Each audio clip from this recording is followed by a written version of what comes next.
السلام عليكم ورحمة الله وبركاته. تقبل الله أعمالكم. بسم الله الرحمن الرحيم. الحمد لله رب العالمين، والصلاة والسلام على أنبياء الله جميعا وعلى سيدهم وخاتمهم حبيب إله العالمين أبي القاسم المصطفى محمد.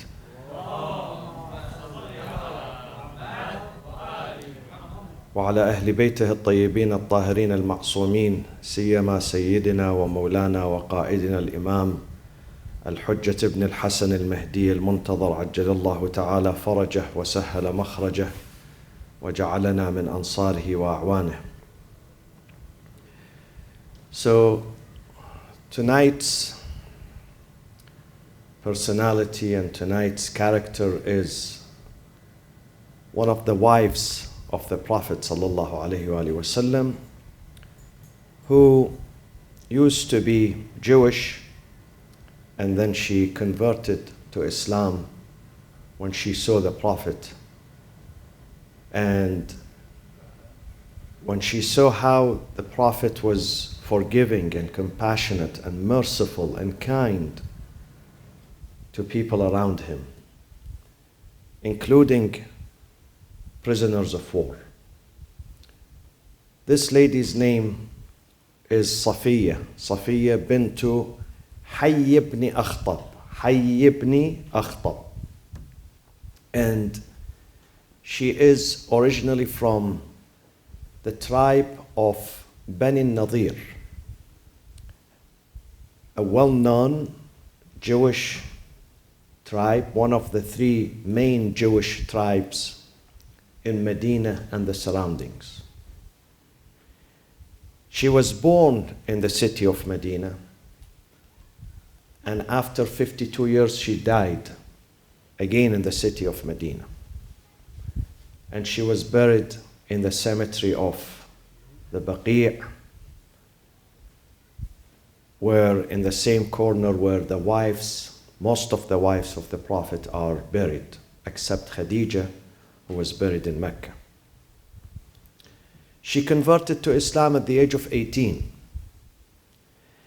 And her father was a leader in the Jewish community.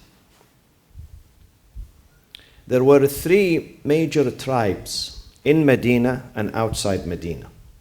These three tribes were Banu Nadir, where this lady is from, and they are the descendants of a prophet Harun, Aaron, the brother of Moses. The second tribe, Banu Qurayza, and the third one, Banu Qaynaqa. So three Jewish tribes who were in Medina before, and in Yathrib, before the arrival of the Prophet sallallahu alaihi wasallam.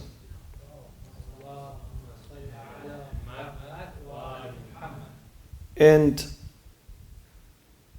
when the Prophet came and he established his society, the new Islamic society, he invited people to accept Islam, but he did not use force against anyone. It was only a friendly invitation that this is a new religion. I am continuing the path, the message of previous prophets, previous messengers. I am continuing the path of Noah, Abraham, Moses, Jesus. I am the messenger, Inni Rasulullahi ilaykum. I am the messenger of God to all communities. So many accepted the invitation, converted to Islam. Others, they said, we are not interested in Islam. We are happy with our own religion. The Prophet said, that's fine. That's fine, there is no forced conversion.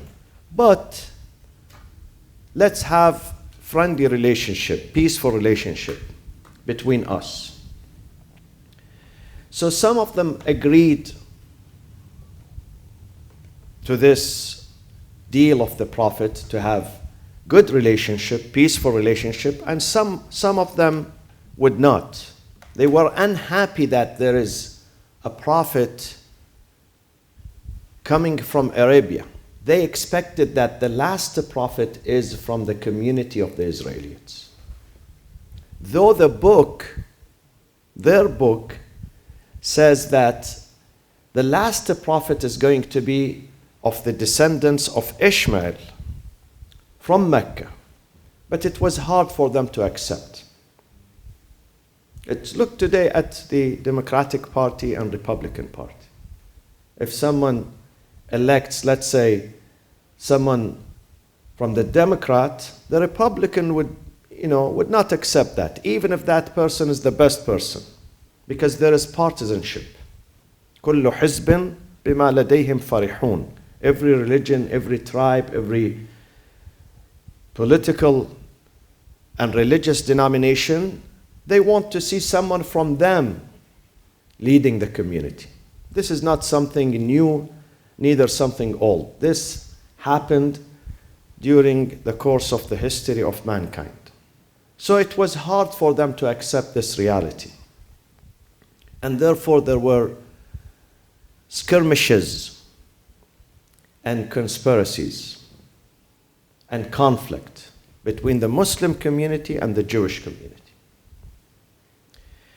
In the year 6th of the Hijrah, the Prophet signed a peace treaty, a very important peace treaty with Quraysh. Because before that, Quraysh never even acknowledged Muhammad sallallahu alaihi wasallam or the Muslims. Never even acknowledged them. They ignored them. They said, you are illegitimate, we don't even recognize you, you must go to hell.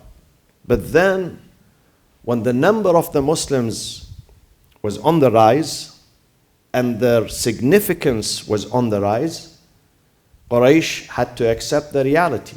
So here, they said, we are okay with signing a peace treaty with the Prophet. So they signed that peace treaty between Mecca and Medina in an area called Hudaybiyyah.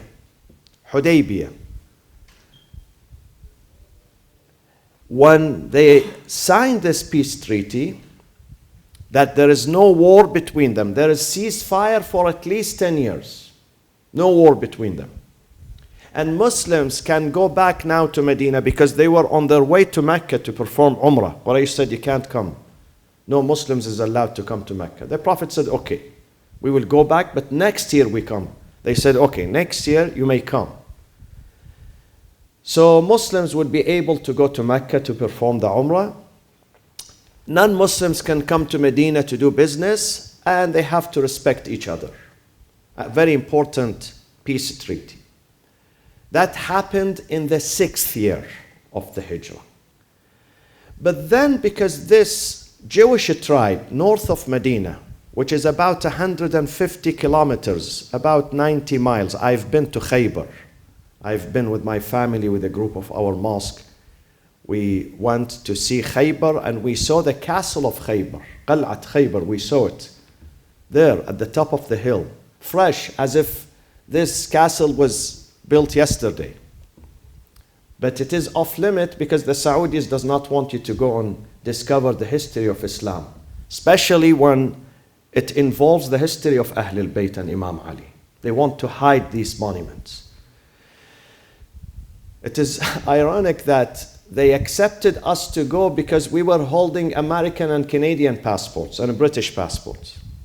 So if you are non-Arab, then you are allowed to go. But if you carry a Muslim passport, one of the Islamic countries, haram, bid'ah, don't go. So I guess this is one of the advantages of having American passport, alhamdulillah. Therefore, I encourage you to go and become national citizens. So you can enjoy some rights, not only in America, but in Saudi Arabia and Emirat too. So, this community, they posed a threat to Islam. So the Prophet decided to go and have a dialogue with them and talk to them. But they were defensive. So the Prophet dispatched 1,600 fighters on the year 7th, during the month of Muharram, of 7th Hijrah. And the Prophet said, لا يخرجن أحد منكم إلا للجهاد. Those who are going to go, they should not have in their mind that they go for ghanima, war booties. If you have this in your mind that you are going with this excursion to make money, to raid this tribe and plunder their wealth, their money, then don't go. But if you have in your mind to defend your community, then you are welcome to go. لا يخرجن أحد منكم لا يخرجن معنا إلا راغب في الجهاد. Those who really have desire to defend the Muslim community. So they arrived at Khaybar, but Khaybar had very, very fortified bastions and defenses. And the Muslims were unable to cross these defense lines that was fortified and made and established by the Jewish community to defend their castle and their community. So this castle was under siege for almost 3 weeks. And Muslims, as usual, they were hungry. They were poor people. They did not have supplies with them. They had limited food with them. So they were starving. At the end, the Prophet decided that we have to conquer this castle, the Qal'a, Husn Khaybar, Qal'atu Khaybar. So he gives the standard to Abu Bakr ibn Abi Quhafa, and he says, "Ya Abu Bakr, you take a group of the companions and try your best to conquer the castle." Abu Bakr arrived at the castle, and probably he did his best, God knows, but he was unsuccessful. So he came back. History says, important books of history, Islamic history says, يُجَبِّنُ أَصْحَابَهُ وَيُجَبِّنُونَهُ. Each one blaming each other. He's telling his companions, "You are Jaban, coward," and they are blaming him for that. The following day, the Prophet sent Umar ibn al-Khattab. He gave him the standard, the raya, and he said, you go and you do the job for us. Again, Umar took off with the Islamic army with him, the soldiers, and he stood at the castle. The castle is not easy to conquer. You have to climb. If you go today, you will see the castle is not on a plain field. You have to climb a mountain, and it is at the top of the mountain. It's not easy to climb it. And then the Jewish community were defending their castle, so they will shoot their arrows at the Muslim soldiers. And it's not easy to defend yourself against their arrows, against their attacks.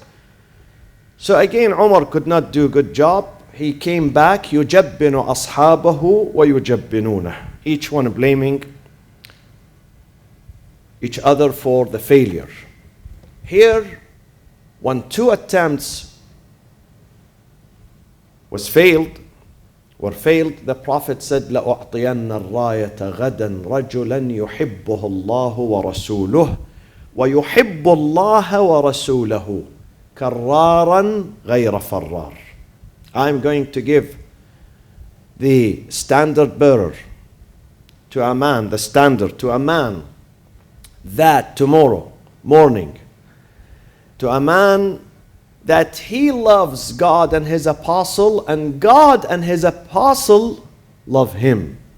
Karrar, the one who moves forward. He doesn't know how to reverse. He always moves forward. غير فرار, he doesn't flee the battlefield. لا يرجع, he would not come back tomorrow حتى يفتح الله تعالى عليه. He would not come back until God will grant him victory on his hands.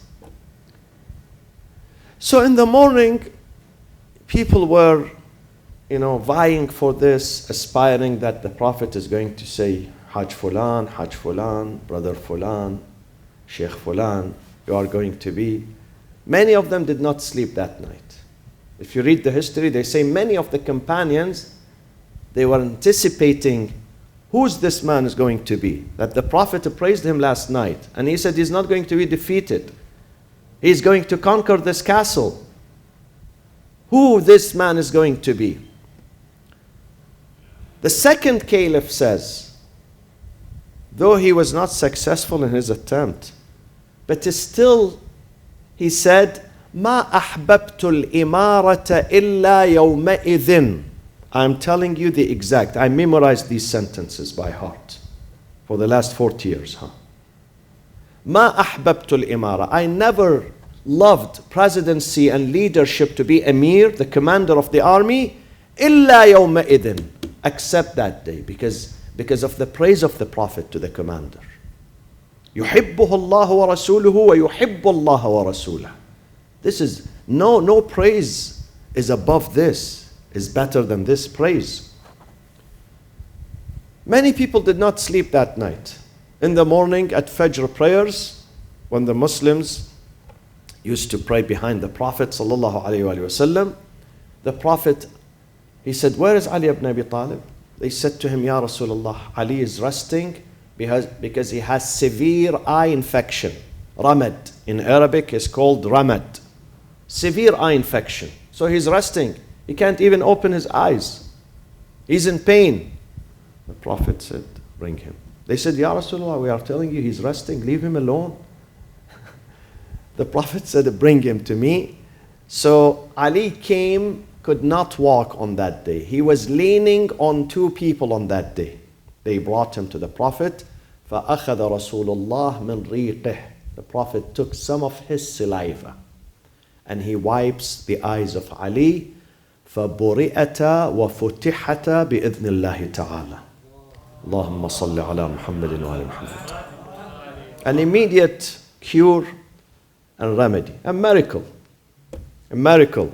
When Isa alayhi salam stands on a grave and says to the dead, who is 6 feet down, he says, قُمْ بِإِذْنِ اللَّهِ. And he resurrects the dead. He resurrects the deaf, the mute, the blind. The Prophet is not less than Isa alayhi salam. Prophet Muhammad, he is Khatamul Anbiya. He is Habibullah. So, the Prophet said to him, Ya Ali, this is the standard. You take it and you go to this castle and I am waiting for the good news. So Ali took off. Young man, energetic, his mid-20s, just like many of you here sitting, going to the gym every day, mashallah. We see you going to the gym, building your muscles. Ali did not go to the gym. Ali would carry the sword, taking the sword and the shield, and going to the battlefield was his gym was the battlefield, real battlefield. This was his exercise. So he took off. When Ali arrived, of course, they can look from above. One of them said, one of the army leaders who was looking, when he saw Ali carrying the standard, he asked him, he shouted, what is your name? Ali said, Ana Ali ibn Abi Talib. Introduced himself. That Jewish leader said, he turned to his community, he said, غُلِبْتُمْ وَمَا أُنزِلَ عَلَى مُوسَى. You are defeated today. I swear by the Torah that came down upon our Prophet Musa. If Ali is coming, then khalas. Recite Surah Al-Fatiha مع الصلاة على محمد وآل محمد. اللهم صل على محمد وآل محمد. And this is exactly what happened. Imam Ali asked them to surrender. They refused. They started throwing their arrows. But Ali went to the gate of the castle. You can see it today. I saw it and I took pictures of that gate. At that time, we did not have iPhones. This story is 20 years ago. Less than 18 years ago. So we had normal cameras. So I zoomed in and I took a picture of the gate. The gate is huge. The gate is not a normal gate. It's a gate to a castle. Usually a gate to the castle is abnormal. It's a huge. And that, it has two doors, and Ali alayhi salam was able with one arm to take off the door, to pull it with one arm, and he threw it away, several feet away from the castle. And then of course the Muslims, they burst into the castle, and there was a confrontation between two Jewish military leaders. One of them is Al-Harith, who was killed by the sword of Ali, and the second, who was the main commander of that basin and castle, and that is Marhab, the famous Jewish leader Marhab, that he confronted Imam Ali, and Imam Ali cuts him into two pieces within a matter of seconds. And everything collapses. And the Muslims enter that castle. And then Ali comes back. Of course, the Prophet was watching from afar. The Muslim community, the rest of them, were watching from afar, and they heard the news. So many of the people there were taken as prisoners of war. The rest of the community, when those two military leaders were killed, there were no bloodshed. They surrendered. The rest of the army, the rest of the community, whether they are military personnel or civilians, they immediately surrendered. And the Prophet accepted their surrenderance, and he made peace with them. Salahahum Rasulullah. Salah means he made peace with them. As a result of that, the neighboring community of Fadak, Khaybar is next to Fadak, not too far from Fadak. Fadak, again, another land, another agriculture community that lived not far from Khaybar. When they heard the news that this important fortified basin was collapsing at the hand of Ali ibn Abi Talib and the Muslim army, immediately they surrendered, and the Prophet declared ceasefire with both communities. So alhamdulillah, there were no bloodshed there, only with minimal damage.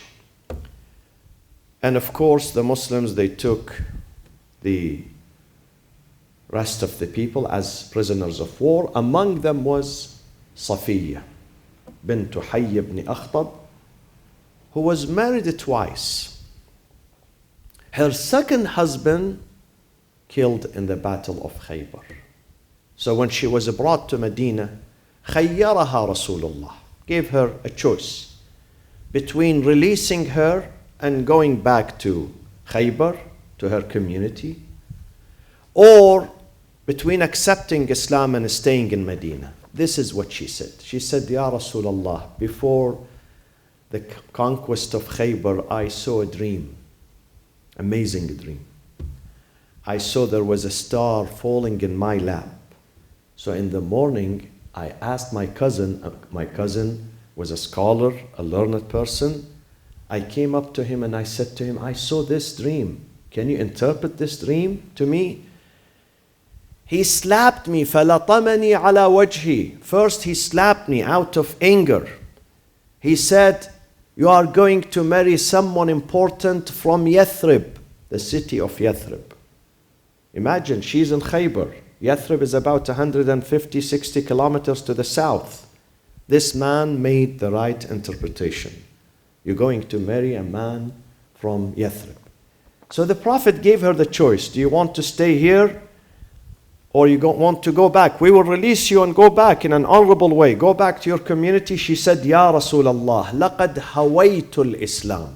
Hawait, from hawa, I am desiring Islam. I fall in love. Basically, this is what she said. I fall in love with Islam.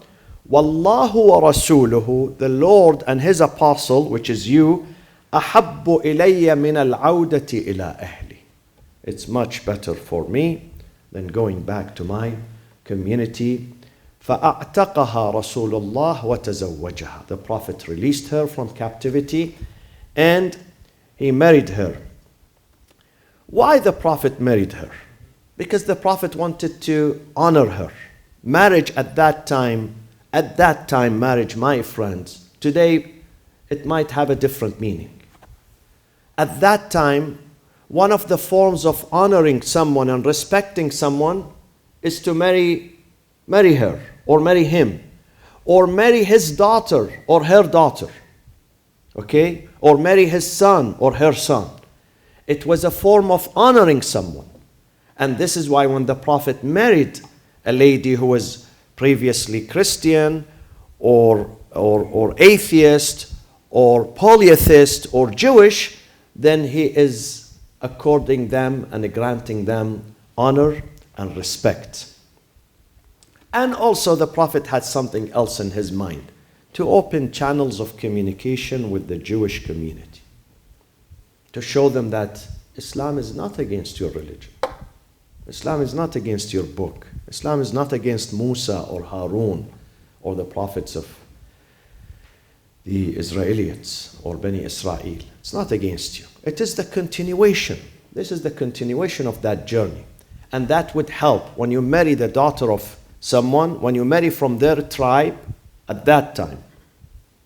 Don't look at marriage today. Today you might marry someone, but you don't like her father. You don't speak to her mother. This happens, mashallah, all the time. At that time, when you marry from a tribe, you are honoring the entire tribe. They become your in-laws. They defend you. They stand with you. So marriage at that time would expedite respect and appreciation between the people. And then when she married the Prophet, she was young, of course. Some historians say she was 18 years old. She loved the Prophet. She fell in love with his akhlaq, with his humility, with his mercy. And when the Prophet got sick, this is 4 years later, because this incident on the 7th of the seventh year of the Hijrah, the Prophet died the beginning of the 11th Safar, the second month of the 11th year, only probably 3 years and few months. She was very upset and very sad for the sickness of the Prophet. She was caring about the Prophet. She said, Ya Rasulullah, she came, لَوَدَدْتُ أَنَّ الَّذِي بِكَ بِي. I wish the sickness that you have, it comes to me. I become your ransom. I protect you from this sickness. One story about her. One day, when she was married to the Prophet, and they lived in one house. The Prophet, obviously we all know that he had several wives from several backgrounds, several languages. I don't know how did they communicate, in Arabic or other languages, I don't know. But different languages too. Maybe they learned Arabic because one of them comes from Coptic community. They didn't speak Coptics, they don't speak Arabic. The Jewish community, maybe some of them speak, some of them don't, and others. So they were living in one house. That house had several rooms. And at that time, it's not difficult to build an extension or a room. Today, you have to go to the city of Irvine, pay the fees, apply, and then it takes, ages for the approval, whether they accept or they reject. The engineer has to come, the architect, you have to go live in a hotel for 6 months in order for you to build only one small extension. At that time, you are the architect, you are the mayor, you are the builder. There is no Home Depot. You go to the desert, you bring few, bricks and rocks. And mud is available, alhamdulillah, balash, free of charge. And within a few hours, you can build a room extension. And the room, of course, did not have a built-in bathroom or sanitation. Simple room. So they each lived in a room. But surprisingly, though they were all the wives of the Prophet, but they have different characters. Each one of them was different from the other. Each one of them was unique in her character. Some of them were calm, peaceful, accepting. They have qana'ah, content. They really married the Prophet out of love in his message, in his book, in his role as the messenger of God. They married him because they wanted to help him, to stand with him, to support him. Others, they married, I don't know, God knows. We don't want to go into that subject every night. So they had different purposes, different objectives. And sometimes, or many times, according to the Quran, chapter 33, there were skirmishes between them. So one day Safiya, she came to the Prophet, she said, Ya Rasulullah, Fulana and Fulana, go and find out about their names later on. They always, demean me and they disrespect me and they say, Ya bint al-Yahudiyyah, you are the daughter of the Jews. And I get hurt, Ya Rasulullah. The Prophet said to her, Ya Safiya, go and tell them, what is wrong with me? My grandfather is Harun alayhi salam. My uncle, my is Musa alayhi salam. And my husband is Muhammad sallallahu alayhi wa sallam. فَمَاذَا تُنْكِرَانِهِ مِنِّي? What is wrong with me? I come from an honorable background. This is my father, Harun. This is my uncle, Musa. This is my husband, Muhammad sallallahu alayhi wa sallam.